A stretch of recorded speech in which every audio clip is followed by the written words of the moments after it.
Buenas tardes, mañanas o noche.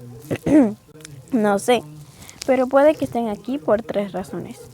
Son del fandom de BCD o su personaje favorito es Boy, o están buscando un resumen para no leerla como los flojos que son, literalmente. O les dio curiosidad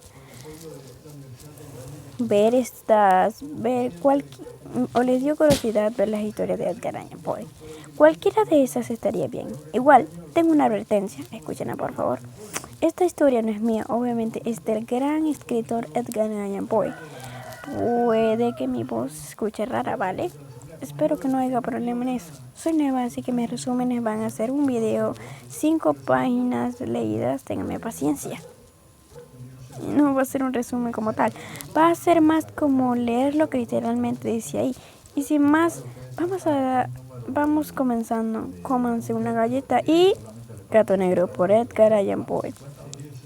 Ni espero ni quiero que se dé crédito a la historia más extraordinaria y, sin embargo, más familiar que me voy a referir, tratándose de un caso en el que mis sentidos se niegan a aceptar su propio testimonio.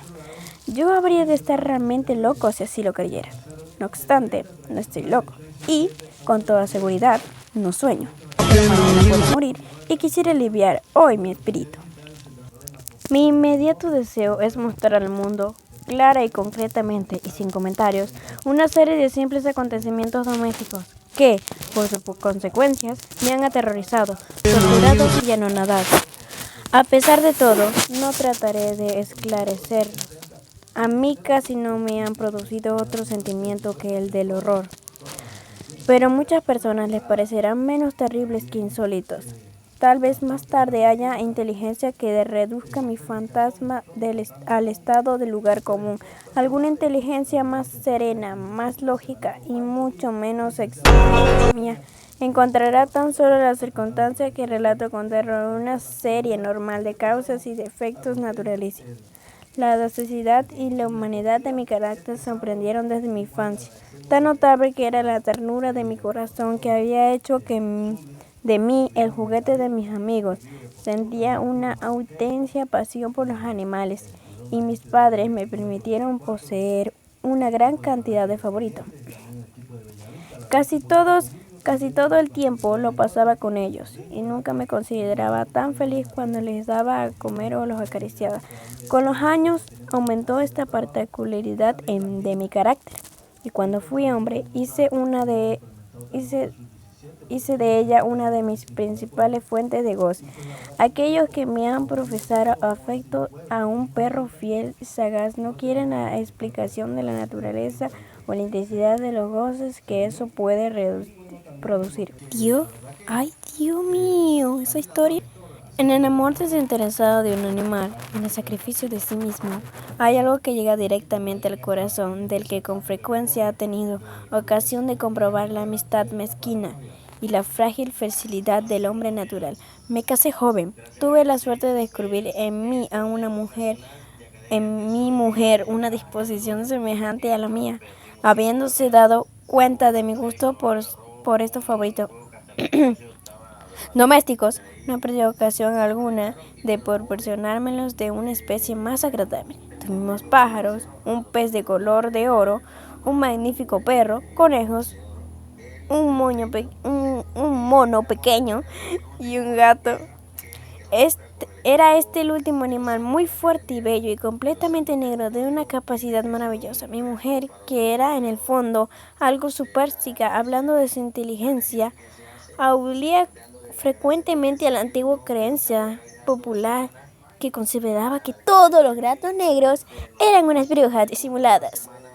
No quiere decir esto que hablara siempre serio sobre este particular, y yo consigo sencillamente que lo recuerdo.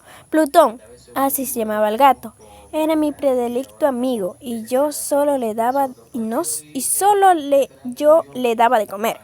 A donde quiera que fuese me seguía por la casa, incluso me acostaba. Pero qué me costaba trabajo impedirle que me fuera siguiendo por las calles. Nuestra amistad subsistió así algunos años, durante los cuales mi carácter y mi temperamento me cerró a confesarlo. por causa del demonio de la temperatura, sufrió una alteración radicalmente funesta. De día en día me hice más taciturno, más irritante, más indiferente a los sentimientos ajenos. Empleé con mi mujer un lenguaje brutal y con el tiempo la afligí, incluso con violentas personales. Naturalmente, mi pobre... Pero ¿cómo pronuncio tan mal? Mi pobre favorito debió de notar el cambio de mi carácter.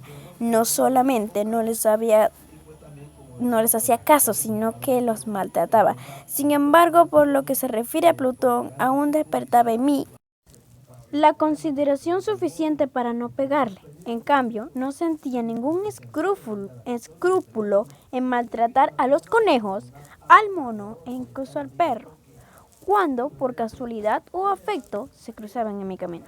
Pero iba secuestrando mi mal. ¿Por qué? ¿Qué mal admite una conversación? Andando el tiempo, el mismo Plutón, que envejecía y naturalmente se hacía un poco huraño, comenzó a conocer los efectos de mi perverso carácter. Una noche, en ocasión de regresar a casa completamente ebrio, de vuelta de uno de mis frecuentes escondrijos del barrio, me apareció que el gato evitaba mi presencia. Lo cogí, pero él, aterrorizado por mi violenta actitud, me hizo en la mano, con los dientes, una leve herida. De mí se apoderó repentinamente un furor demoníaco. En aquel instante dejé de conocerme. Pareció como si de pronto mi alma original hubiese abandonado mi cuerpo y una ruindad superdemoníaca saturada de ginebra se filtró en cada una de las fibras de mi ser. Del bolsillo de mi chaleco saqué un cortaplumas, lo abrí, cogí al pobre animal por la garganta y deliberadamente le lancé un ojo. Me cubrí el rubor, me estremecí al escribir esta abominante atrocidad. Cuando al amanecer hube recuperado la razón, cuando se hubieron disipado los vapores de mi grápula nocturna, experimenté un sentimiento mitad de horror, mitad de remordimiento por el crimen que había cometido. Pero todo más era un débil y equívoco sentimiento y el alma no sufrió su cometida. Volví a asumirme los excesos y no tardé en ahogar en el vino todo el recuerdo de mi acción. Curó entre tanto el gato lentamente, la órbita del ojo perdido presentaba. Es cierto, en aspecto espantoso, pero después, con el tiempo, no apareció que se daba cuenta de ello.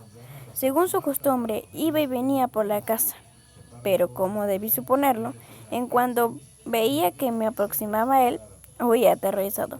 Me quedaba aún lo bastante de mi antiguo corazón para que me afligiera aquella manifiesta antipatía en una criatura que tanto me había amado anteriormente, pero este sentimiento no tardó en ser desalojado por la irritación, como para mi caída final e irrevocable. Brotó entonces el espíritu de la perversidad. Página 3. La caída del hombre, el crimen final. Espíritu del que la filosofía no se cuida ni poco ni mucho. No obstante, tan seguro como que existe mi alma, creo que la perversidad es uno de mis primitivos impulsos del corazón humano. Una de esas indecibles primeras facultades o sentimientos que dirigen el carácter del hombre. ¿Quién no se ha sorprendido numerosas veces cometiendo una acción necia o vil por la única razón de que sabía que no debía cometerla? No tenemos una constante inclinación, pese a lo excelente de nuestro juicio, a violar lo que es la ley simplemente porque comprendemos que es la ley. Digo que este espíritu de perversidad hubo de producir mi ruina completa. El vivo e insolable deseo del alma de atormentarse a sí misma, de violentar su propia naturaleza, de hacer el mal por amor al mal, me impulsaba a continuar y últimamente a llevar afecto el suplicio que me había infligido al inofenso animal. Una mañana, a sangre fría, ceñí un nudo corredizo en torno a su cuello. Lo arranqué de la rama del árbol. Lo ahorqué con mis ojos llenos de lágrimas, con el corazón desbordante del más amargo remordimiento. Lo ahorqué porque sabía que él me había amado, porque reconocía que no me había dado motivo alguno para encolerizarme con él. Lo ahorqué porque sabía que al hacerlo cometía un pecado mortal que comprometía a mi alma inmortal, hasta el punto de colocarla, si esto fuera posible, lejos incluso de la misericordia infinita del muy temible y misericordioso Dios. En la noche siguiente, el día en el que fue cometida una acción tan cruel, me desperté del sueño. El grito de ¡juego! Ardía en las cortinas de mi lecho. La casa era una gran hoguera, no sin grandes dificultades. Mi mujer y un criado y yo logramos escapar del incendio. La destrucción fue total. Quedé arruinado y me entregué desde entonces a la desesperación. No intento establecer relación alguna entre causa y afecto con respecto a la atrocidad y el desastre. Estoy por encima de tal debilidad, pero me limito a dar cuenta de una cadena de hechos y no quiero emitir el menor escalón. Visité las ruinas el día siguiente al del incendio, excepto una. Todas las paredes se habían derrumbado. Esta sola excepción la constituía un delgado tabique interior, situado casi a la mitad de la casa, contra el que se apoyaba la cabecera de mi lecho. Allí la fábrica habría resistido en gran parte a la acción del fuego, hecho que atribuí a haber sido renovada recientemente. En torno a aquella pared se agregaba la multitud, congregaba, y numerosas personas examinaban una parte del muro con atención viva y meticulosa. Excitaron mi curiosidad las palabras extraño, singular y otras expresiones parecidas. Me acerqué y vi, a modo de un bajorrelieve esculpido sobre la blanca superficie, la figura de un gigantesco gato. La imagen estaba copiada con la exactitud realmente maravillosa. Rodeaba el cuello del animal una cuerda. Página número 4. El gato negro parecido a Plutón. Apenas hube visto esta aparición, porque yo no podía considerar aquello más que una aparición, mi asombro y mi terror fueron extraordinarios. Por fin vino en mi amparo la reflexión. Recordaba que el gato había sido ahorcado en un jardín contiguo a la casa. A los gritos de alarma, el jardín fue invadido inmediatamente por la muchedumbre y el animal debió estar descolgado por alguien del árbol y arrojado a mi cuarto por una ventana abierta. Innumerable se hizo esto con el fin de despertarme. El derrumbamiento de las restantes paredes había comprimido a la víctima de mi crueldad en el yeso recientemente extendido. La cal del muro, en combinación con las llamas y el amoníaco del cadáver, produjo la imagen tal como yo la veía, aunque prontamente satisface así mi razón, ya que no por completo mi conciencia no dejó sin embargo de grabar en mi imaginación una huella profunda. El sorprendente caso que acabo de dar cuenta, durante algunos meses no pude liberarme del fantasma del gato, y con todo este tiempo nació en mi alma una especie de sentimiento que se parecía, aunque no lo era, al remordimiento. Llegué incluso a lamentar la pérdida del animal, a buscar en torno mío, en los miserables tugurios que la sazón frecuenta, otro favorito de la misma especie y de facciones parecidas que pudiera sustituirle. Me hallaba sentado una noche, medio aturdido, en un bodegón infame, cuando atrajo repentinamente mi atención. Un objeto negro yacía en lo alto de uno de los inmensos barriles de ginebra o ron que componían el mobiliario más importante